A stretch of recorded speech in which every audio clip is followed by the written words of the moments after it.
Ladies and gentlemen, the President of the United States, accompanied by Secretary Janet Napolitano and Director Alejandro Mayorkas.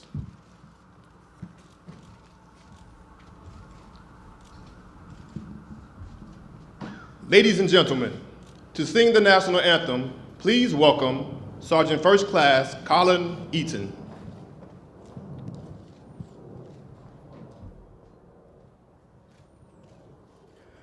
Oh, say, can you see by the dawn's early light what so proudly we hailed at the twilight's last gleaming, whose broad stripes and bright stars through the perilous fight o'er the ramparts we watched were so gallantly streaming, and the rockets' red glare, the bombs bursting in air, gave proof through the night that our flag was still there.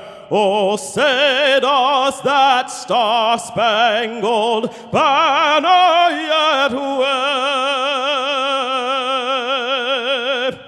o'er the land of the free and the home of the brave?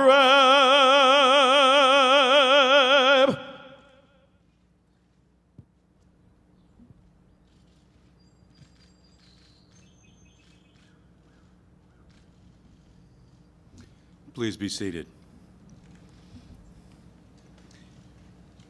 It is now my distinct honor to present 24 members of the United States Armed Forces from 16 countries throughout the world who have applied for their United States citizenship. All of these candidates have been examined by the United States Citizen and Immigration Services and have been found to be qualified to become United States citizens. Citizenship candidates, as I read the name of your country, please stand and remain standing. Brazil, China, Colombia, England, Ethiopia, Guyana, Haiti, Jamaica, Kenya, Mexico, Papua New Guinea, Peru, Philippines, Poland, Togo, Trinidad and Tobago.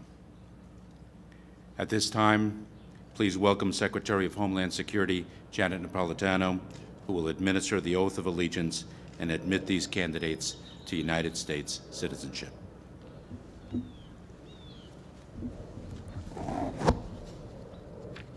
Good morning. Please remain standing. Candidates, please raise your right hand and repeat after me. I, and state your name, hereby declare on oath that I absolutely and entirely renounce and abjure all allegiance and fidelity to any foreign prince,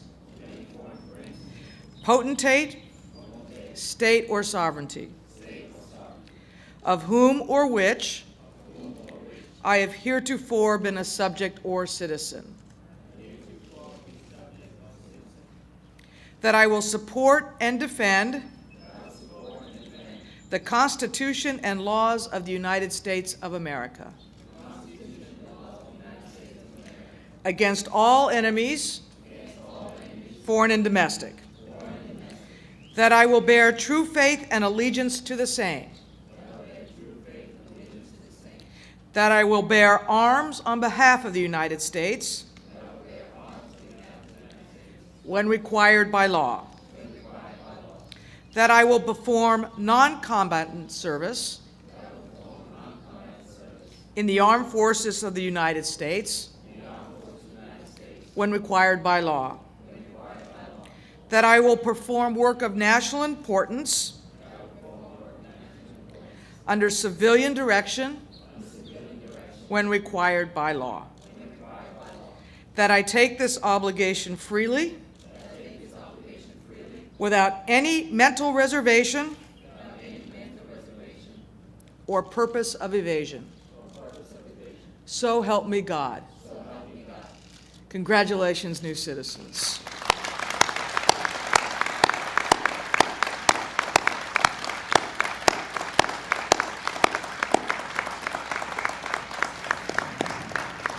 Please be seated. One of the great privileges of being the Secretary of Homeland Security is administering the oath of allegiance to new American citizens. This is all the more so when these new citizens are members of our armed forces, like the candidates here this morning, like the new citizens here this morning. It takes a very special individual to serve and defend a nation that is not yet fully your own.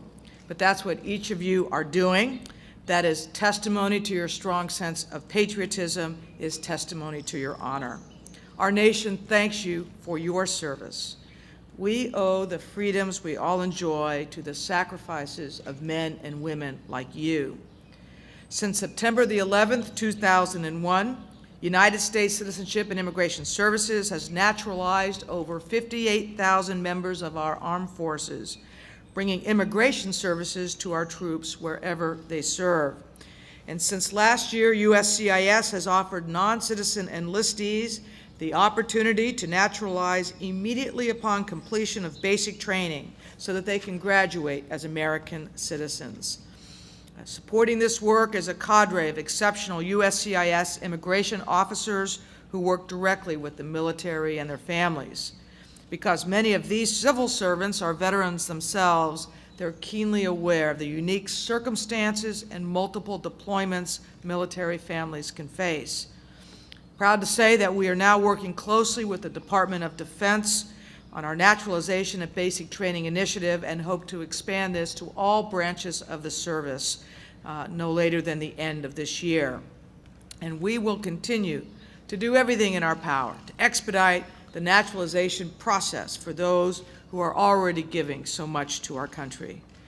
So let me offer you my congratulations on your achievement today. We are all proud to call you fellow citizens. And now it is my distinct honor and privilege to introduce to you the President of the United States. Mr. President.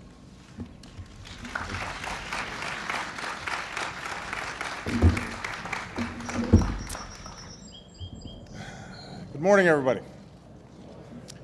Thank you, Secretary Napolitano, for being here to administer the oath, for making it official.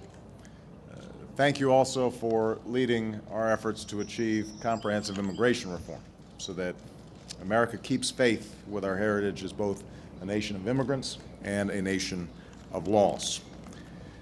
To Director Mayorkas and all the dedicated folks at U.S. Citizenship and Immigration Services, thank you for your help to these men and women and so many of our troops to realize their dreams of citizenship.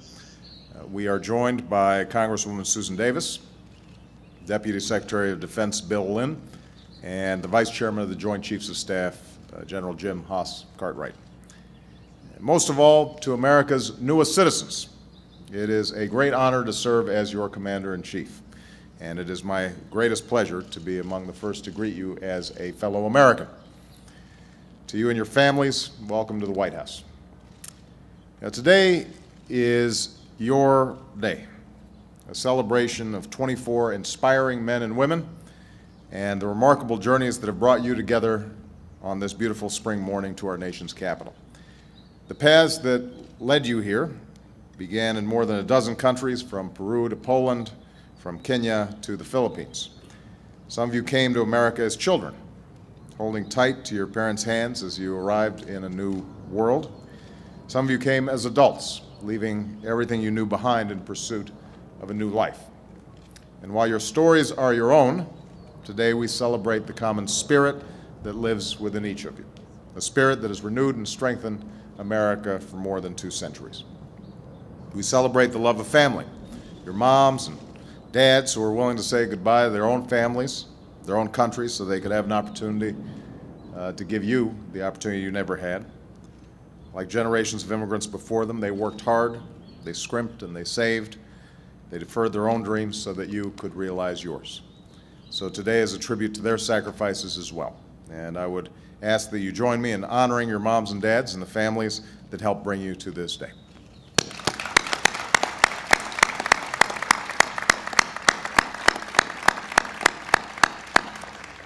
We celebrate the spirit of possibility, an ethic that says if you're willing to put your shoulder to the wheel and apply your God-given talents, if you believe in yourself and you play by the rules, then there is a place for you in the United States of America, no matter where you come from and no matter what you look like. It's the spirit that brought a young woman from People's Republic of China, inspired her to enlist in the United States Air Force, where she excels as a material management specialist. So today we congratulate our fellow citizen, Yu Yuan.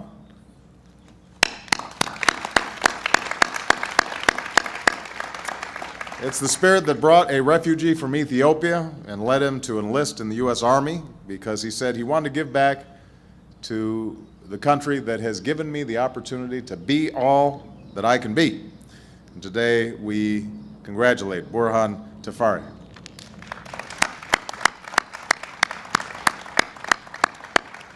We celebrate the true meaning of patriotism, the love of a country that's so strong that these men and women were willing to risk their lives to defend our country even before they could call it their own.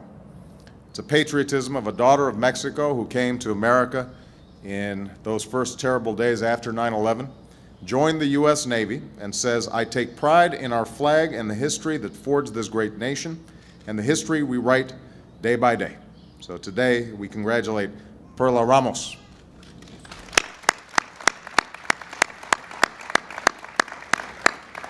And it's the patriotism of a young man from Papua New Guinea who joined the United States Marine Corps and deployed to Iraq not once, not twice, but 3 times. Asked why he would choose to become an American citizen, he said simply, "I might as well. I love this country already." And so we congratulate Granger Michael.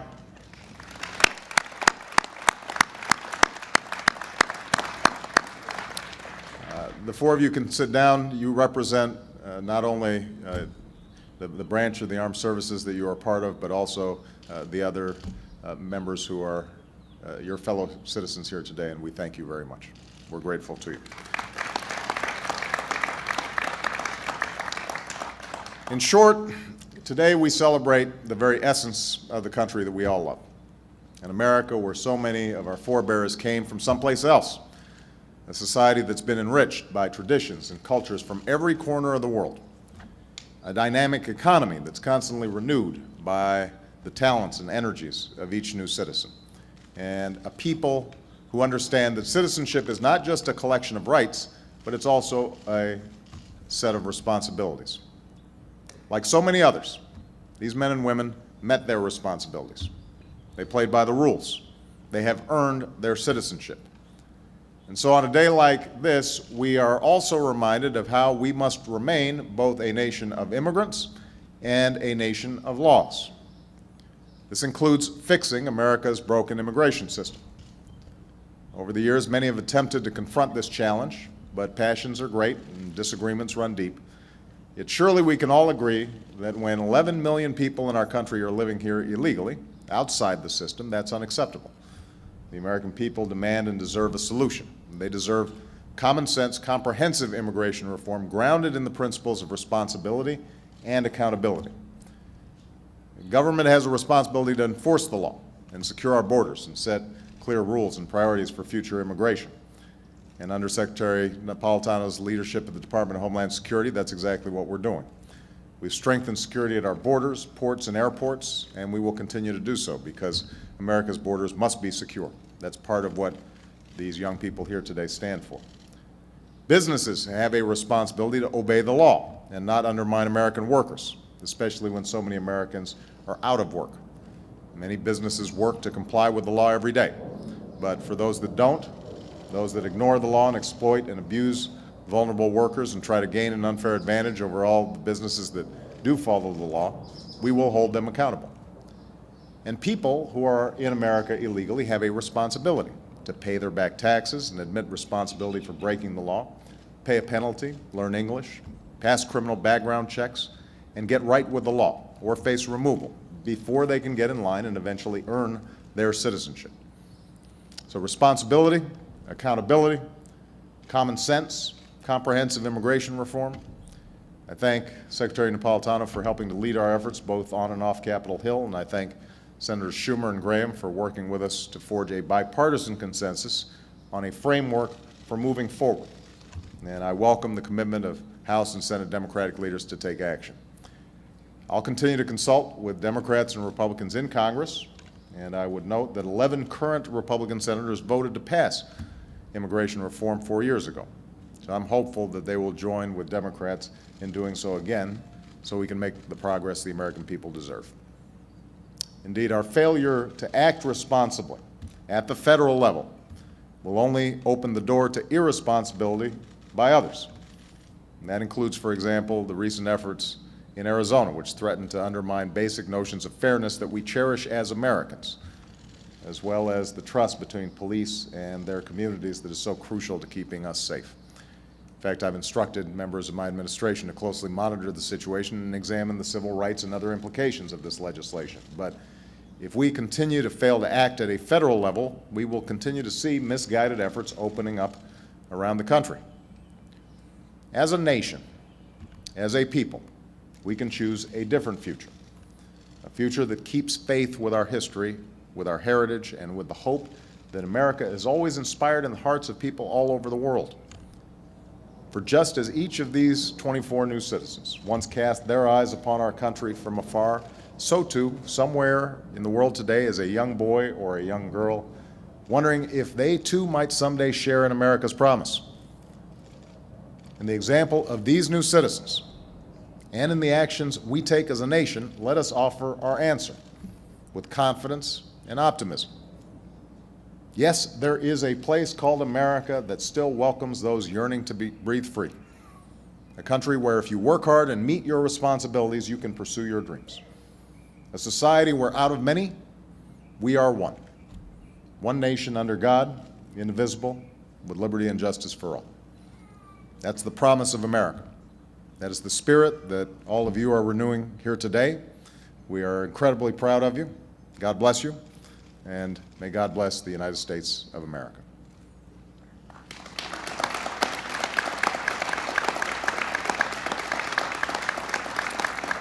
Now, we have one other piece of business. Would Sergeant Ledum Ndoni please come forward? There he is. How are you, sir?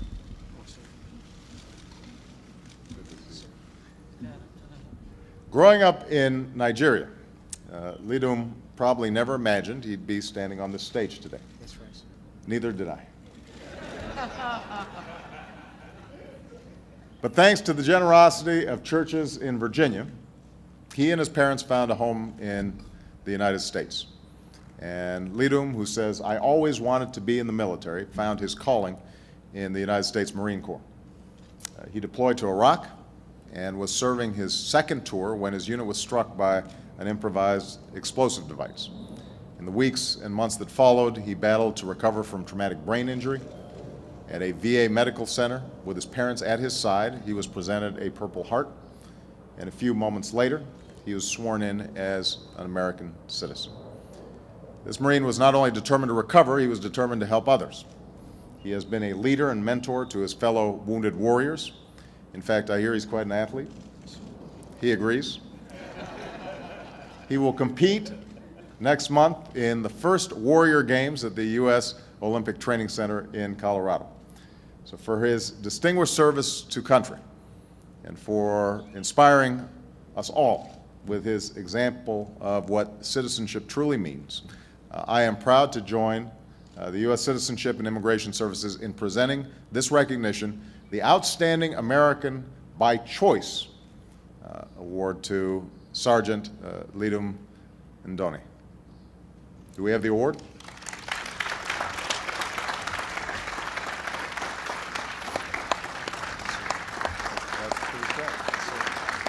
Let's show this. these are parents right here? Let's see. Let's get a good picture. Oh, that's a good one. Congratulations. Proud of you. Thank you.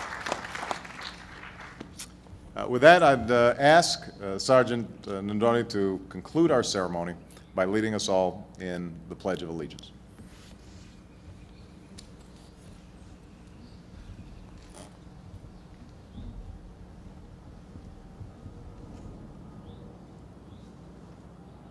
I pledge allegiance to the flag of the United States of America, to the republic for which it stands, one nation, under God, indivisible, with liberty and justice for all. Excellent. Thank you. Thank you, everybody.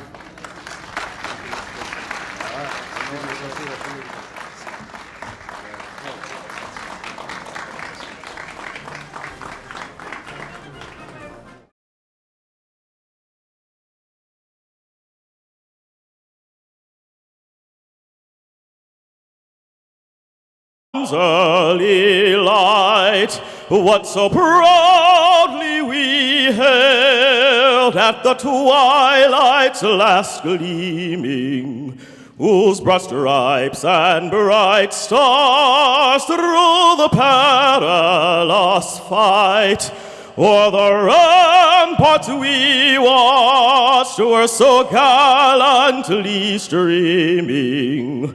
And the rockets' red glare, the bombs bursting in air, gave...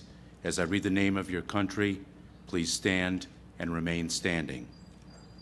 Brazil, China, Colombia, England, Ethiopia, Guyana, Haiti, Jamaica, Kenya, Mexico, Papua New Guinea, Peru, Philippines, Poland, Togo, Proof through the night that our flag was still there.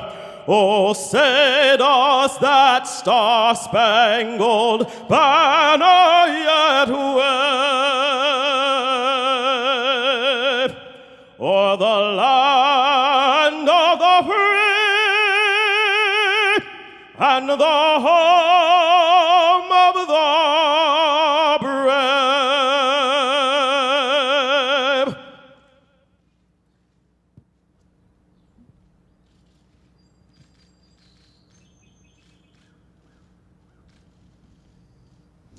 Please be seated.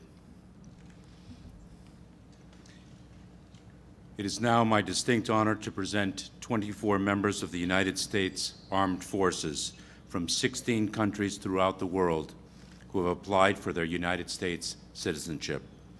All of these candidates have been examined by the United States Citizen and Immigration Services and have been found to be qualified to become United States citizens.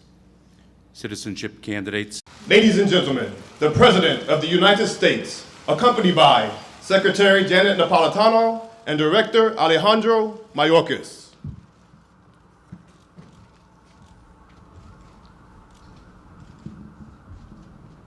Ladies and gentlemen, to sing the national anthem, please welcome Sergeant First Class Colin Eaton.